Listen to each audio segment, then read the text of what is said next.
Welcome. Nebraska, hello. Hello.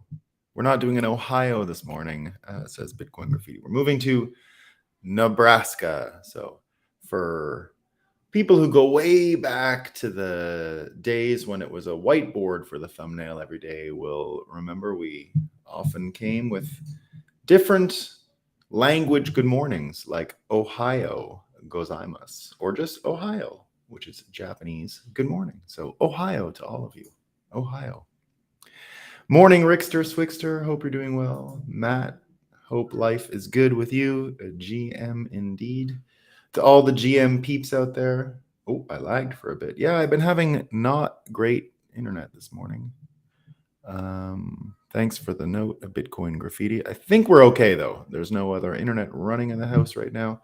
It's just a little rainy out here, so that should take care of all of the morning, Justin. That should take care of the rest of the whatever fires are still going here in Quebec. Should be over. Should be fine. But we've got to let the fire burn from Joseph, so we'll see. But we got enough of it. Good now, cheap. Starling, no, I'm not. Cheap Starling Basic. No, I'm not even in. I'm still waiting on those cables, so I haven't been able to make it back to Vermont yet. So there you go. Make sure the kids don't. It will interrupt the dial-up connection. All right, I've got better internet than that, guys. Come on. Yeah, the cable should be coming today or tomorrow. So, but I finally did get a cable that will allow me to hook my desktop in with the Ethernet cable, so the hardwire. You were not able to do that for a long time on Starlink with the new model, but now they've come up with it. So I've got two cable solutions here, so either or should work for us. We should be okay. We'll see. We'll see how it goes. The minute I hear from Amazon, speaking of Amazon, we're going to be talking about Amazon in a minute. But the minute I hear from Amazon that the part is there, I shall let you all know. Now, let me tell you, it is raining. It's pretty dark out. It's pretty bleak. I don't know what that's doing to my internet, but at least we know the sun is up. It's totally up. And guess what? Bitcoin running. All that's left for us to do is have a coffee, talk about what's new. But not with the kids on the phone. So, as you know, we like to start every morning with the fakest news we can find. We got a couple of good ones. But I got to go way back because I came across this one, even though it's a few years old.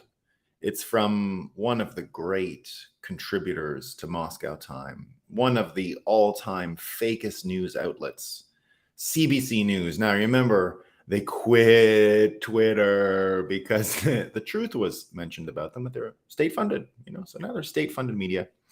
But that doesn't stop them from tweeting. And this one's from a while ago, and they actually had a radio show about it and everything. So here's what it is. Environmental impact of pets may mean it's time to eat the dog. All right.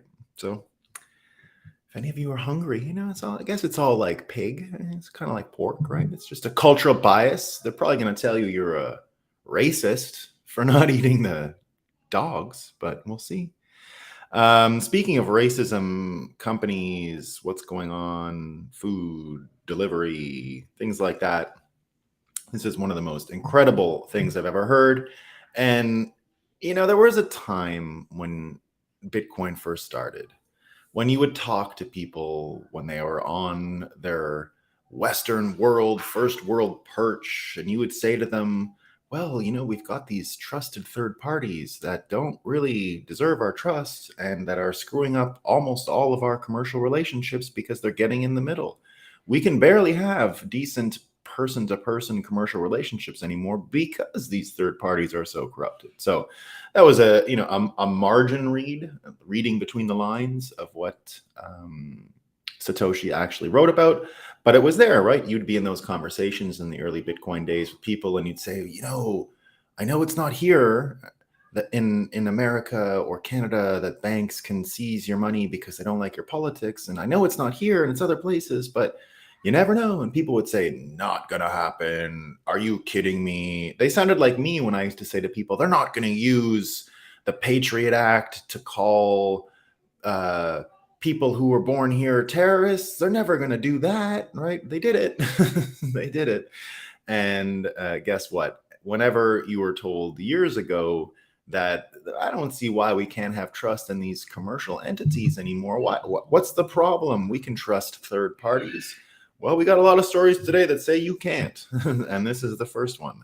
So Amazon, right? Imagine this happening 10 years ago, and what a catastrophe it would have been. What a story it would have been. How much anger. If this would have happened 10 years ago, it could have stopped Amazon in its tracks. But it happened today, and you can't even hear about it in the news. You only hear about it on Twitter and with people tweeting and things like that. So here's a story. I have not verified it. Okay, so it is a story on Twitter. So we'll see. But the scenario here, if it's not true, looks like it's plausible and looks like it could be coming to a doorstep near you soon. And this is what happened. So a delivery driver for Amazon misheard an automated doorbell for racism and reported it. So they reported the doorbell. So the Amazon guy goes to the door, ding, something racist came out. I don't know what it was, but he said racism. Nobody was home in the house, though. So the delivery guy called Amazon, and what did they do? They shut off the lights. They shut the entire smart home down before they even started the investigation. So they just powered the house down, right? Law enforcement via corporation is what happened, right? There was no due process or anything like that. And Grums, who has brought this to people's attention, so has what's his name? I can't remember his name, but he's the Ross. I've seen his YouTube videos. He's a guy who walks around New York City and has testified in Congress a few times because of how they make Apple devices so you can't repair them. And he's like a computer repair guy and has a lot, like he's got a huge YouTube channel. I can't remember his name right now, but he's great. I've seen his stuff sometimes. And he was the one who brought this to everyone's attention. And so Grums is sharing that guy's video and things like that. So here's what Grums says. That's at GRUMMZ. We didn't elect these companies, nor do we have a say in the laws they arbitrarily pen, but we handed them control over our lives. They are trading freedom for shiny beads and trinkets, right? So this Amazon story and trusted third parties would have been insane a few years ago, but here it is. This is just normal life, and it barely makes a blip on the register. You know, and it's the kind of Louis Roseman. Thank you. Yes, Louis Roseman. Yeah, I knew there was an R-O. I can remember that much. Yes, Louis Roseman. So I'm a fan. I've been for a while. And now we see a very similar thing this morning with another one of these third-party distributors, and that's the Apple store. So the Apple store, turns out they're going to be removing Damas, so the most popular Noster app in the world. And here's what the Damas people say, right? So they say Damas will be removed from the App Store in 14 days. Apple says Zaps are not allowed on their platform because they could be used by content creators to sell digital content. This is right before we're about to give our talk at the Oslo Freedom Forum on how decentralized social networks with Lightning integration are bringing financial freedom to the masses. Pretty sus is what he says, right? This would be a watershed moment. If people can't transact freely on a P2P platform, this has huge implications for the entire ecosystem. Just a second.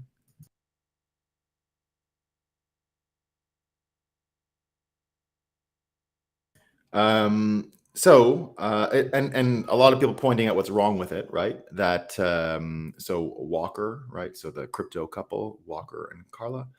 Walker America says, so Apple is following China's lead yet again. This is shameful. The Italian temptation appears too strong for them. Luckily, Noster is a hydra. And so lots of people making the point here as well that the whole thing won't work and doesn't make sense, even their excuse. And Walker puts it this way. He says, hey, Apple, users on Damas app are not receiving content from digital content creators. The content is posted on Noster via many clients and is completely free for everyone. Users are not paying for the content. Nothing is being purchased. Please correct your mistake. So will they correct it? We don't know. Maybe. I mean, it does sound like this is sort of a typical corporate mistake, right? I can't imagine that this is something that was premeditated, but maybe, right? So I can see a world where Apple today, right, says, whoops, you're right. We had it wrong. We didn't understand what was going on. At the same time, I could see way more of this stuff happening, right? So how do we get to this point? I was watching a really neat documentary last night, or not a day, just a YouTube video. And the source is Truth Stream Media. And what they were talking about, the video is called Obsolescence is Created in the Mind. So they went through the history of American consumption, and they mentioned stuff we talk about here all the time. So Edward Bernays' role in all of this. Edward Bernays, of course, is someone we've talked about many, many times here. For those of you who are new, Edward Bernays was Sigmund Freud's nephew, and Edward Bernays is best known for being the leading mind in American propaganda from the 1920s straight through to the 1960s. And Edward Bernays, so he wrote the book Propaganda, which he altered the title of after Goebbels and the Nazis became so popular and the word propaganda became so negative, had such negative association. So he recast the word to be public relations. So he coined the phrase in America, public relations. He's also the person responsible for women smoking. So he knew why women didn't smoke, and it was a psychological inhibition to be seen as a weak-moraled woman or something like that, and that the shame associated with smoking in public was actually keeping the sales of cigarettes down. So he came up with a scheme, because everything that he did was based on psychological persuasion, not persuading on the facts of a product. You know, the facts of a product type marketing stopped working when Edward Bernays entered the scene, right? Because when it was facts-based marketing, the way it worked was this product will last long. That didn't do any good for anyone, right? No one wanted the products to last. If you were selling them, they wanted to induce more consumption. And so everything had to be psychological, and Bernays absolutely trailblazed this whole thing. So Bernays, for cigarettes, for example, what he did was on July 4th, he had the New York Times. He pumped up and hyped up the New York Times, saying, you're going to see women light lamps of liberty on Fifth Avenue during the July 4th parade. And so he got the media to stand in one corner. He hired a bunch of models. They come to the corner. And what do? Right? It's a mystery to the journalists. They light up cigarettes. Big splash. How clever. And overnight, the association that women had with being seen as licentious if they're smoking was altered psychologically to say now they're actually lighting lamps of liberty. It's about their freedom. It's about their emancipation. And so, boom, overnight, women are hooked on cigarettes. They're hooked on having their smokes lit by men. They're hooked on using cigarettes as part of this whole I'm free, let's hang out situation. So, look, you know, I'll still admit that a woman smoking a dart can be attractive, right? Not something I'm chasing after or anything, but look, there is a whole courtship that came around it. Not all of it was terrible, I guess, but cigarettes are obviously bad. But Bernays helped bring in a situation, and from him on, from basically the 1950s on, and this YouTube video shared this results, from 1954 on, advertising volume, so you can actually track advertising volume against GDP pretty simply from about 1900 on. And at the start of the century, right, what we understood of as our GDP was really high, and advertising was like nothing, right? It was nowhere near measurable in the grand scheme of things. But in 1954, it actually passed the relative growth in it, pardon me, so not the overall amount. The relative, obviously, you can't. The advertising budget can't be larger than the whole economy in which it's advertising, I think. So the growth in spending just completely outstrips the growth in the economy from 54 on. Everyone starts to realize that advertising is the key. Advertising is everything. That's why Mad Men, for example, is focused on the 1950s, because that's really when advertising became a lucrative profession, when it started to attract the best and brightest. When people started to come onto the scene who had been educated by folks like Bernays and his ways, right? So before him, it was Bernays pioneering, and then you had the other idiots saying, oh, this shovel will last forever, right? Well, those companies went away, right? The ones that dealt with Bernays that said, how do I get someone to sell and buy 3 shovels, right? So they went so crazy as things like this. There was like a potato peeling company, right, that knew its product was bulletproof. It would last forever. And what they wanted to induce with that was how do we get people to buy more potato peelers? So what they did was they colored the potato peeler the same as potatoes in the hopes that they would get thrown out with the potato peels that they had peeled.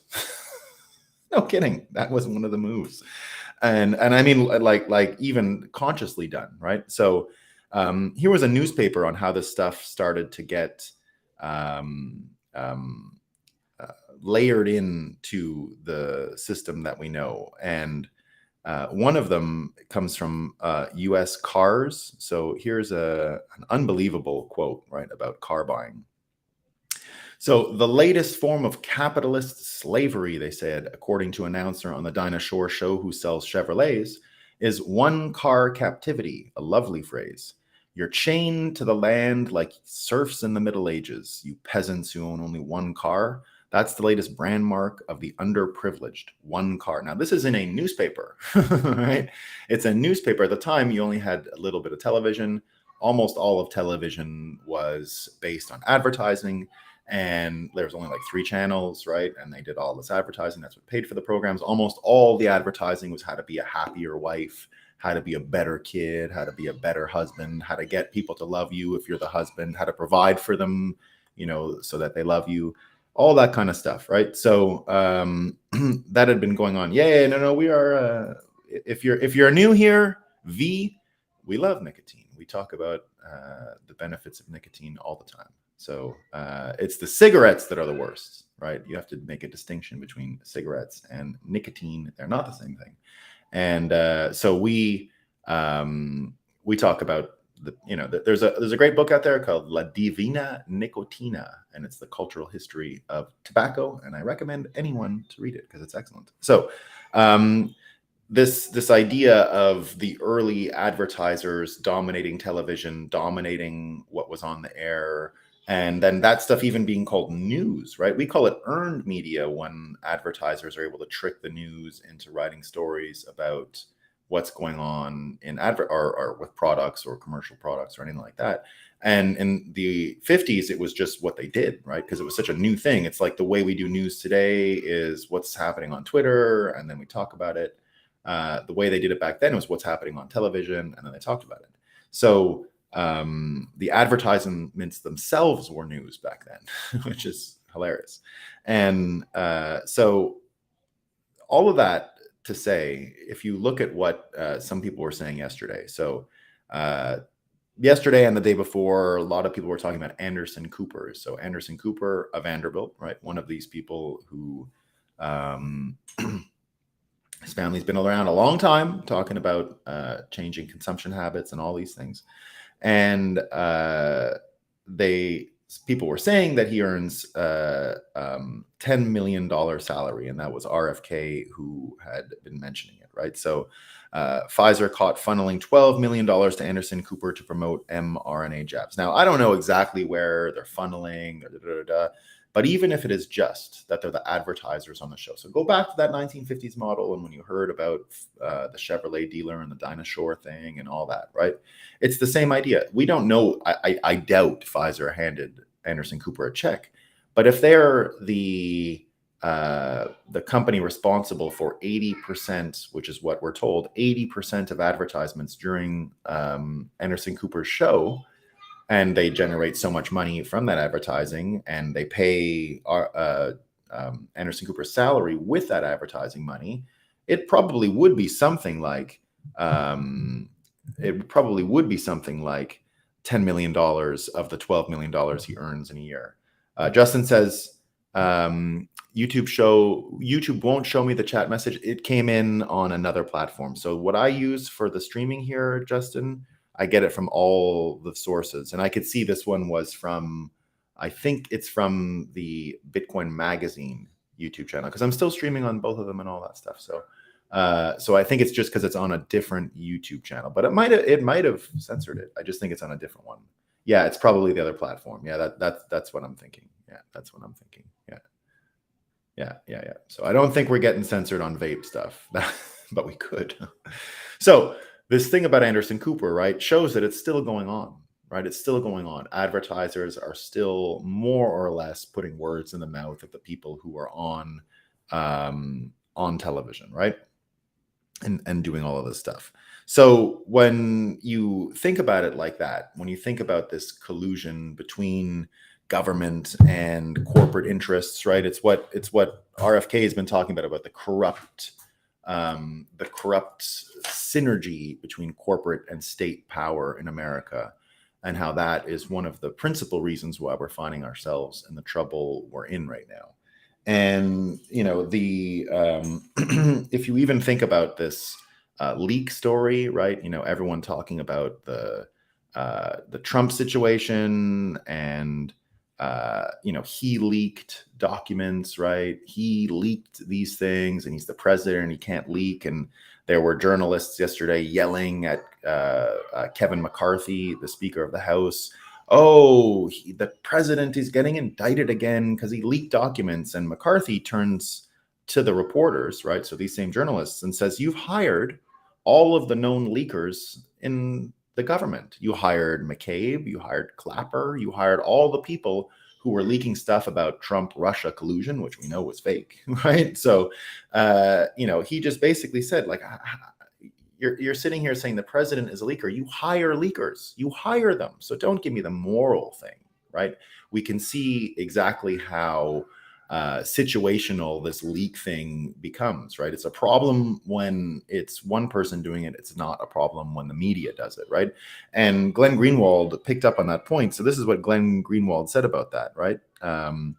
Glenn Greenwald's point of view is that the leakers have been doing this, and it's basically their only job, right? They've been doing this forever. Let me just get this Glenn Greenwald quote, right? So here's what he says, right? It's genuinely bizarre to hear corporate outlets like the New York Times express shock and indignation about someone disclosing classified information to those unauthorized to receive it. These outlets depend on this practice. Literally every day, the New York Times reporters receive classified info, right? So when we're thinking about these third-party failures, right, we can tell right away that this corporate collusion with state and corporate power has led to an absolute degradation in our ability to trust third parties like the media, and it's spilled over to banks, right? So in the same way that Satoshi warned us just about the issues of just transacting with a bank in the third party as a third party intermediary between two parties who want to have a commercial relationship, and that just the security holes alone were a big deal. He wasn't even talking about the manipulation, and it goes on and on, right? It's not just that we've got the media in cahoots with corporate interests, in cahoots with government interests. We've also got situations where, take this case of the Bank of America, right? Have you seen this thing on the Bank of America? We've got, according to FBI whistleblowers, this is from Thomas Massey, the Bank of America shared private financial information of its customers, such as who made purchases at gun stores, with the FBI without a warrant or legal process. Jim Jordan and I are now demanding to know if other banks are doing the same, right? So not only are the banks going to get defrauded, they're actually colluding to abuse their third-party status, their trusted third-party status in those commercial relationships, right? So, between the banks and the media, there doesn't seem to be much desire to ever tackle any of these problems, right? And now you get this story out of the Tony Awards, and I think it brings it all together as far as the media talking points, persuasion, influence, how they're really just interested in preserving their own status. And if, for example, with Trump, right? With Trump, they've been saying it's a moral case, right? You remember what Jill Biden said when Joe Biden was on the ballot? Decency is on the ballot, right? So, okay, decency is on the ballot. What happens if you actually do remove Trump, right? What happens, right? There's a lot of people say DeSantis, he's Trump without the baggage, right? He's Trump without the baggage. Well, here's what they said on the Tony Awards, where Hamilton Starr said that so she gets up to win an award or give an award or whatever, right? So she goes and she says, just one second. So she comes there and she says, now remember, it was Trump who was the worst 2 minutes ago, right? But now he's indicted. So what's happening? She goes up and says that Ron DeSantis is the grand wizard of the Ku Klux Klan, right? And the New York audience, oh, it's so funny. Oh, it's so funny. But again, it sort of proves the point, right? That they'll take anyone, right? When Trump said that basically it's another reason to believe Trump in a sense, because Trump has been saying, if I'm out of the way, they're going to do this to everyone else. And that's what a lot of people feel. I know when I saw Trump arrested and in the court, it weirdly felt, and I didn't expect that feeling, that I had been arrested, right? Like, in a sense, like it felt like I was somehow, it was a type of claustrophobia, in a way, right? I don't want to make it dramatic. It's just when I saw him when he was indicted last time in that room, I said, ooh, this is a little more intimate than I thought it would be for me personally, right? And so it looks like they're doing this kind of stuff again. And now guess what today is, right? So today is his new indictment in Florida. And guess what we're going to get? Guess what? It's game day, guys. It's game day. Antifa against MAGA. They're going to be in uniform. They're going to be fighting. They're going to be clashing. There's going to be highlights. There's going to be wildness. There's going to be winners and losers. And it's going to be reported exactly like sports. It's going to look like sports. It's going to sound like sports, right? And that's what makes me think that the appetite that Americans have, and it's a beautiful type of wink from the simulation, I guess. We love synchronicity. We love when things resemble each other. And now that we're in this situation where we know we don't have trusted third parties, right? I think everyone can now agree that Satoshi wasn't just prophetic. It's way bigger than he said, right? This no trusted third party extends way beyond the financial system. It extends to almost everything we've done since the Second World War. Every third party institution that's been set up since the Second World War looks corrupted, looks like it has been sucking back the entropic forces that degrade it. And that's what we're living with now. And we're just living in a degraded state. And so here's the symmetry part, right? We've got this untrustable third-party security hole at the same time as we might actually have a third-party candidate, a viable third-party candidate. Because when I look at the ridiculous spectacle we're going to see today in Miami, right?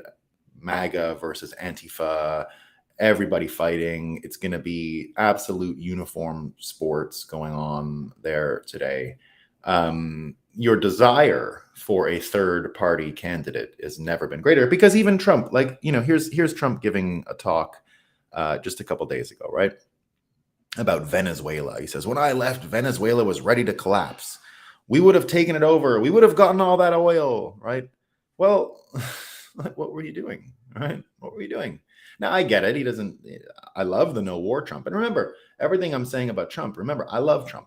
I love him, right? But it is, loving someone is not the same as thinking they're the right person for the job. I always thought all Trump needed to do was be president for one day. All of the benefit of Trump came on day one, right? The broken brains, the hysterics, the anger. It was worth it for a little bit. It was. It totally was. But at a certain point, as much as I love him, it's just not worth it, right? It's just not worth it. It's too much craziness. And and you don't always get what you want, right? And Serious Report, here's a tweet mentioning what he was talking about it.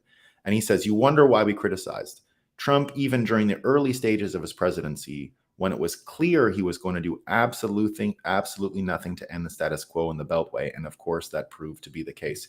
He could have put an end to these people when he had a chance, and he didn't. It's the same thing. And we can confirm he didn't, because he didn't pardon Assange, and he didn't pardon Snowden, and he didn't pardon Ross.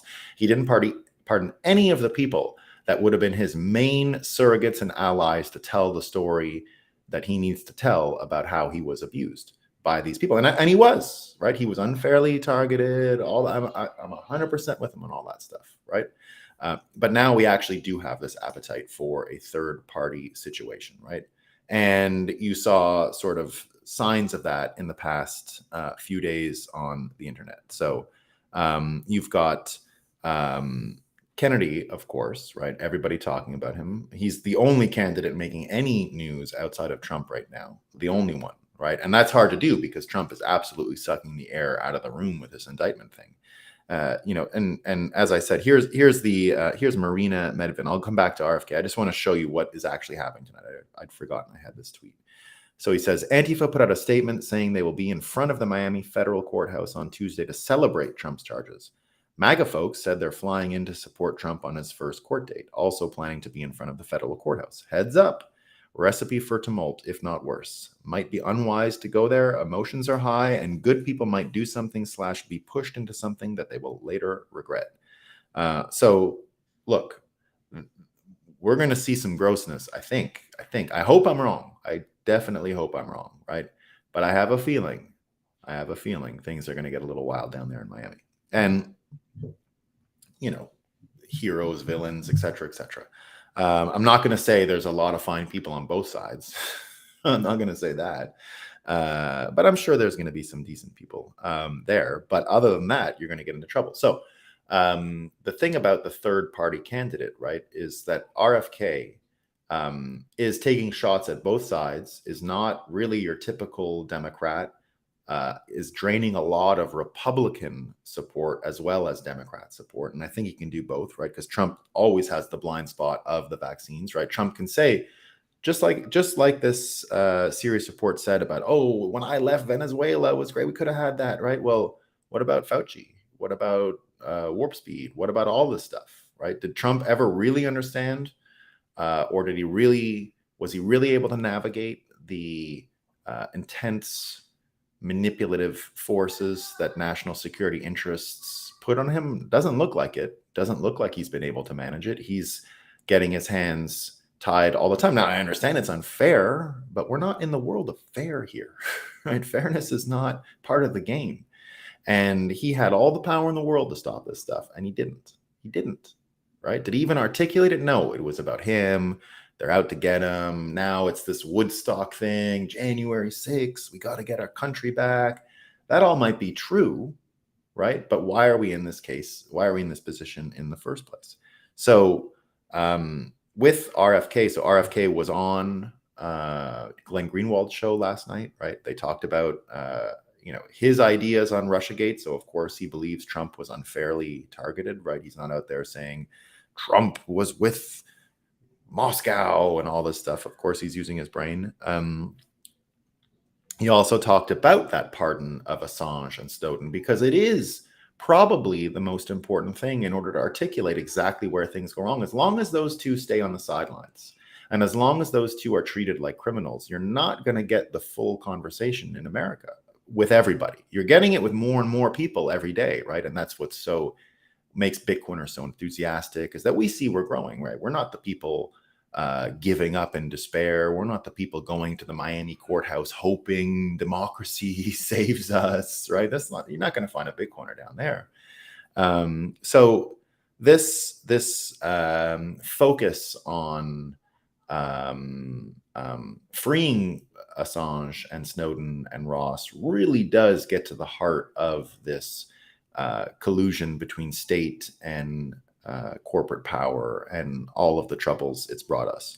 And that's exactly why, him on that show with Glenn Greenwald last night was so interesting, right? RFK also saying, so think about this. I'll mention what Jack Dorsey was saying about RFK. he was on the Sangar and Getty Breaking Points show, right? And Jack Dorsey on why he is endorsing Robert Kennedy for president. To have a candidate to be president of the United States that is focused on peace and ending all these wars and really focusing on looking at some of the deeper issues that we've had, especially as he states around regulatory capture, the military industrial complex. He has intimate knowledge of all of these things, intimate knowledge of this corporate collusion and that kind of stuff. And, you know, we even saw Jack in this show was asked a bit about the Twitter files and all that. And just as we've said here many times, right, he simply didn't know. Do you know who the least aware person in any company is? It's the CEO all the time, like every single time. So of course he didn't know what this person was saying and that person was saying. And he did say they pushed back on the Hunter file, even though they got it wrong, right? Even though they got it wrong and admitted to that.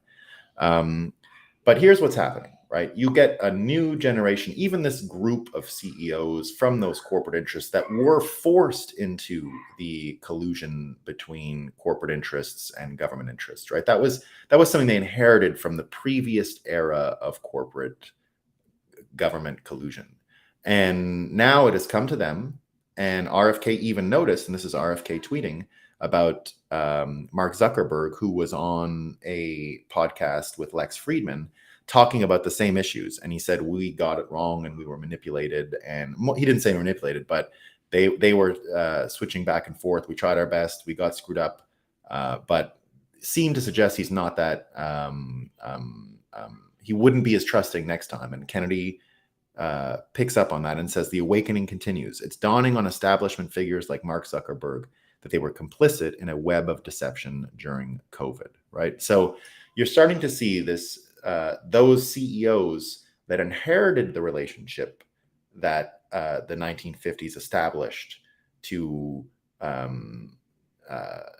help forge modern America, really. You're seeing two of the most important CEOs that came from the web era starting to open their eyes to what's going on, which could be a big benefit to what's going on with these third-party security holes in our system. So that's both Zuck and Jack that might be coming more aligned and on the same team. So the third party issue and this government collusion piece and where things are headed actually does start to show some signs of falling apart. So I mentioned earlier about the Bank of America, what's going on with all of these institutions that are working closer and closer with FBI and agencies, things like Amazon, pushing corporate policies and things like that. Well, a lot of that does stem from corporate governance and the way things have worked and government's role even in that. And this new ESG thing is all about that, right? It's all about another layer of bureaucracy that will be easy to regulate and put more regulation inside of the corporate structure. And of course, who's the main purveyor of that? It's the SEC, right? Now, when we talk about World War II and everything that was created in that era never being shut off, and we're still running in the society we built around World War II, remember, it was JFK or it was RFK's grandfather who created the SEC in the first place. And here's that simulation wink again, right? Of all the third-party institutions that are responsible for helping this collusion between corporate and private and government interests, the Federal Reserve is a big part of it, but that's more in the incentive model, subtle manipulation of the currency itself, which is, as all Bitcoiners know, the most important subject. But it actually flowed directly to the SEC, and the SEC, because it's so intimately related to markets and money, had a big role in shaping what went on. And this corporate governance, social and environmental ESG business is more of that, right? That's why when you think about environmental and social governance, they're not even related. They're not the same thing, even close. But that's why they're being injected into the company at that point. These are two regulatory things that can work really well, right? And in order to get more connections and sinew between government and private interests. So The good news about that, with all that's been going on with the SEC lately and Gensler and people talking about it, and remember, as much of a Bitcoiner as I am, I never want to see the SEC going after shitcoins, simply because I hate the SEC more than I would dislike any ridiculous scam projects, all of which are absolutely scams, right? So don't get me wrong. Don't get me wrong. So here's what's going on. Warren Davidson, U.S. congressman, has filed legislation to impeach and fire Gensler, saying the U.S. capital markets must be protected from a tyrannical chairman. So is this the turning point? Maybe. I mean, we're seeing American focus understand something that was not really easy to understand when Satoshi first wrote about it, right? The trusted third-party security holes and how much influence they have in our actual systems. Now we're seeing with the iStore or the Apple Store with Damas, we're seeing it with Amazon shutting your house down if you had a racist doorbell, and we're seeing it pass through most of our systems. We're seeing the collusion with the Bank of America, or the JP Morgan story, right? So you want to have another example of this? So JP Morgan settling the Epstein case yesterday for $290 million. Of course, it seals all of the details. We won't know what's going on. That's the end of that. You've got all of these failures of media, failures of banking, and failures of government regulatory agencies. So basically, every third party you were supposed to trust, not just the financial ones, all of them, garbage. And the two political parties that are supposed to maintain the distance and preserve the distance between trusted government third parties and corporate interests have fallen into the same trap and are just as binary and are just as screwed up. So both the failure of trusted third parties and the institutions that it helped destroy opens the door, I think, to a third party candidate, right? Because, and I say third party candidate because RFK is not a typical Democrat or Republican, right? He's not fighting. There's going to be not one Kennedy supporter down there in Miami today in the sport of Antifa versus MAGA. There won't be one, right? The zero.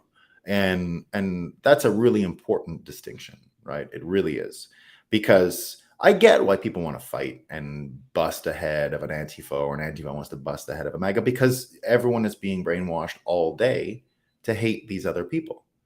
That's what's going on all the time, right? That's why this is being treated as a sport. It's going to be broadcast as sports today, if it happens, like I'm saying it will.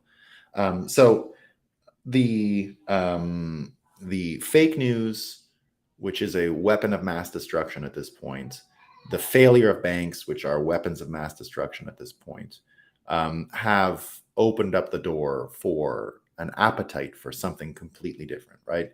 And of all the times in our history in America that there was a possibility of a third-party candidate, and again, sorry, the reason I mention Kennedy being a third-party candidate, there's no way he's not going to get cheated out of the Democrat. No, there's no way.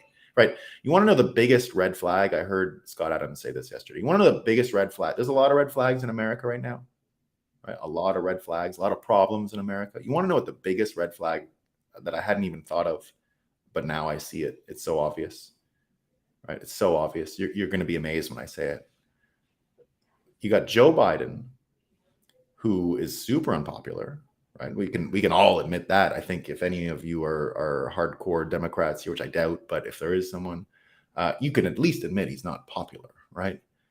So this is the biggest red flag. Imagine someone who is so unpopular as him not really seeing a need to run. Is he really running? Is he campaigning out there? No. Why? Even if is it energy, right? Is he old? Well, that's another reason to not do it, right? So it looks like he doesn't need to campaign, or at least believes he doesn't need to campaign. What does that say to you?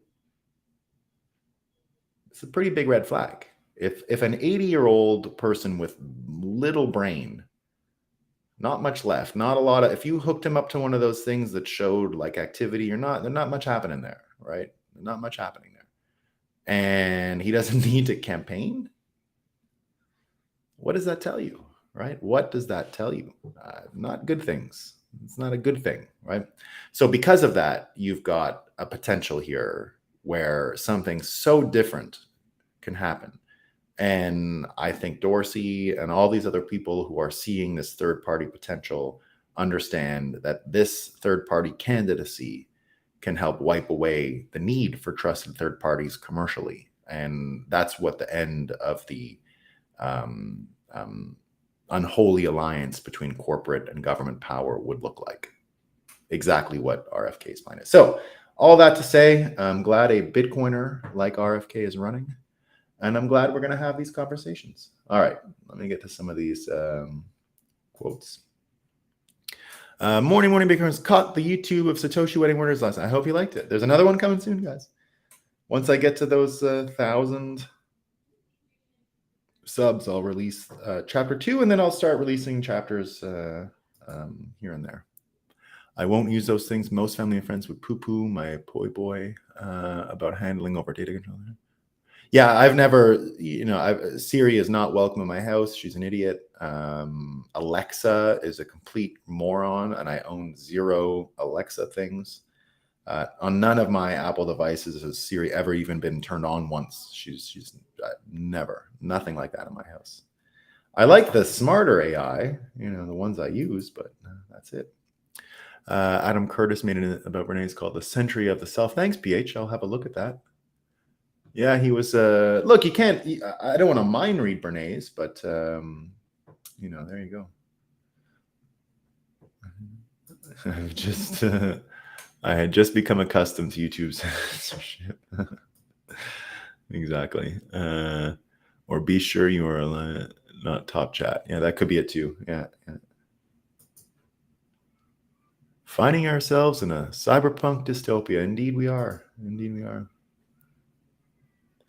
Bon tous. Good morning, Waiter White Sats. All right, so why people should be scared about CBDCs in terms of privacy? Well, the argument, Angel, is that CBDCs would come with basically you got to pay with your data, right? You got to tell them about yourself to get it. It won't be given like cash. If it was given as gift cards, if CBDCs were absolutely privacy preserving, if CBDCs were like Bitcoin, it would be fine. But that's not how it's being built. It's being built with give me your information, then you get a CBDC, right? Family members feel the pain of other family. Extended families can be rather large. Yeah. I forget what I was talking about extended families here, but indeed. Gotta love these discussions, though. Yeah, we love it, man. That was in response to I should be at work in 7 hours. Robert, I'm glad you made it, man. I appreciate it. But you can watch a replay, You can watch and replay. Good morning, everyone. Good morning, Johnny. Exactly. I remember I was living in Japan when he was elected, and Obama, and everyone was like, change, and I was like, get real. It ain't coming, guys. Saying it's pure fascism. Yeah, that's exactly what it is, Chuck. Yeah. That is the definition of fascism. The people think that fascism is like because they were brainwashed by the media during Trump. They think it's about being like tough and charismatic. They don't understand there's actually definitions there, or more important definitions. Forced are worse than no laws at all. They sure are, Andrew, and that's what we're dealing with, huh? No laws would make people get their crap together and head out. Yeah, it would. Yeah. Anarcho-capitalism is probably where it's headed, Welcome to Banana Planet. I'm going to make that I'm going to use that as one of the prompts for Mid-Journey one day. Cops are 35 from where I live. We all own guns and things are very peaceful here. Cloud. Yeah, same as me, Cloud Casino. I got no troubles where I am. But I abandoned, if I'm in a city, I'm in Montreal, which doesn't have these troubles. Just separate brainwashing, right? It's French, so they don't have the same brainwashing outlets. But otherwise, I'm in rural Vermont, and we got the guns, so we're good. Low energy brainwaves. That is our great friend. That is our great friend Biden. No diversity either, so a really high trust community. Yeah. That's in Vermont where I am. We still have the high trust honor system at like farm stands. Like a lot of the nice farms that sell their stuff right outside have like a little, like a garden house that's a store and payment terminal inside. No people. You just take milk, chocolate milk. You can take anything out of it. I don't know if there's a camera inside or anything, but everyone pays. No one would have that trouble. Oh, I missed that one. Can you really only run apps that are downloaded and approved? No. You can still run the app. Yeah, you can still run it. It's just harder to find, harder to distribute. You can still get it on your phone though. Hey Nolan, got me to kneel to the YouTube overlords for the thanks, Otling Eric. I appreciate it, man. I appreciate it. Good morning. CBDCs are proof of spying coins. Good point. Yeah. It's not. Look, you could build a good CBDC. You could, right? But that's not what's going on. Yeah. Well, but hold on here, guys. CBDCs will eventually require a mark on your right hand or forehead. Remember that the mark of the beast came 100 years ago already. We are already living in this. Don't be one of those people who are like, oh, the mark of the beast is coming. The social security system was the mark of the beast. It's already here. It's been here for a long time, guys. You are not taken up to heaven. So guess who you are? You're left behind, guys. Sorry. Hate to tell you, it already happened. The rapture, we're late. You can sideload apps with test flight, but yes, not everyone can just upload apps like on Android. The positives are do spam, but the negative, obviously censorship. Yeah. Why do you think young people should encourage to save in sats from a young age? Well, it has to do with a lot about what I was talking about, Bernays. Saving money versus living on debt and consumption keeps you, even just like your awareness, right? That keeps you stuck in the lizard brain part of your consciousness. That's the beauty of what Bernays did. He took your essential wants and turned your wants, which are not supposed to be, primordial in your brain. Your brain is supposed to be your needs. He infused your dreams to touch on wants. So you would dream about wanting, and you would just be stuck in a state where your highest level of consciousness was looped back to your reptilian brain. And that's what got people stuck. So in order to break free from the reptilian knot that was tied with your highest form of consciousness, dreaming, you need to get past your because satisfying your basic needs is actually easy, right? So that was the whole argument about why this was done. And a bit of food and a place to sleep, not that hard. But they needed to convince you to have 2 cars, 2 fridges, 2 stoves, all this kind of stuff.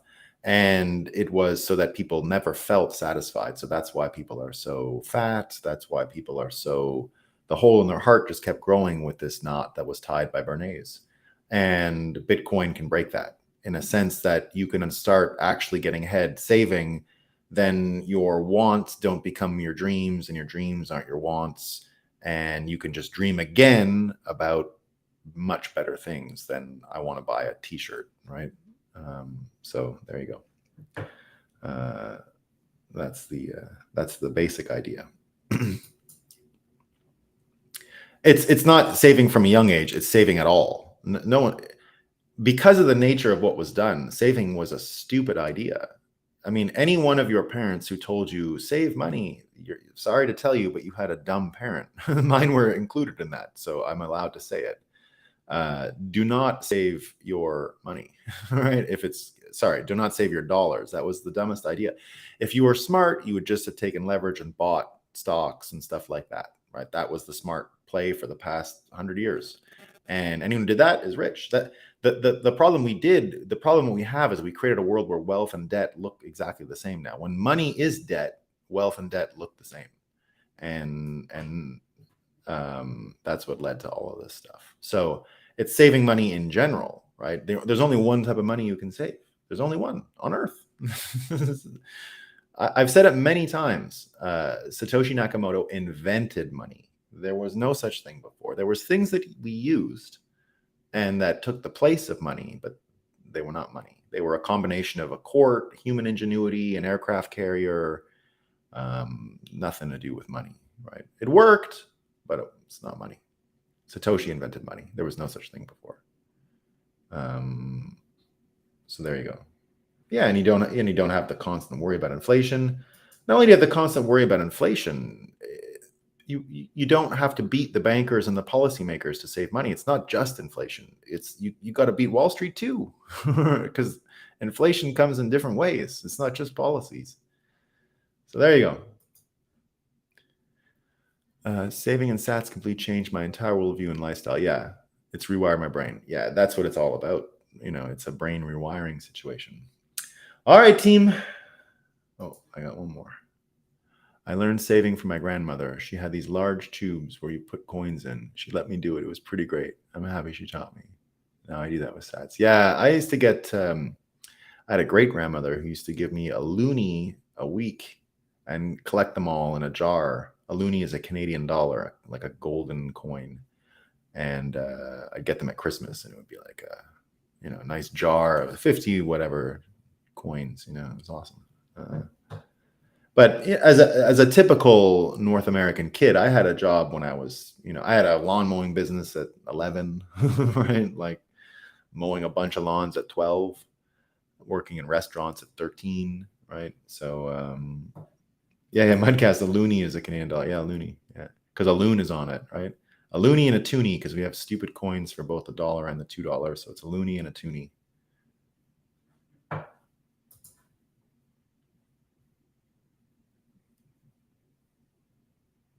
I saved dime in my old man's glass. Cool, man. Yeah.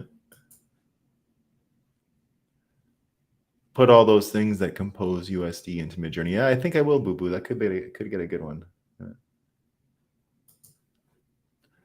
Shrooms are they are the funnest way and the most efficient. I don't want to recommend shrooms to anyone necessarily. You got to understand the risk. Dosage is everything. But you do not need, one time is enough, right? You don't need to do them 2 or 3 times. But I'm not here to recommend that stuff to anyone, just because there are downsides. So you gotta make your own choices on that stuff, right? It's not poison, though. I will say alcohol is poison. Personally, I wouldn't put shrooms as poison. So there you go. It might be. Thank you for enjoying stream. Thanks a lot, Club Casino. All right, everyone. We shall see you tomorrow.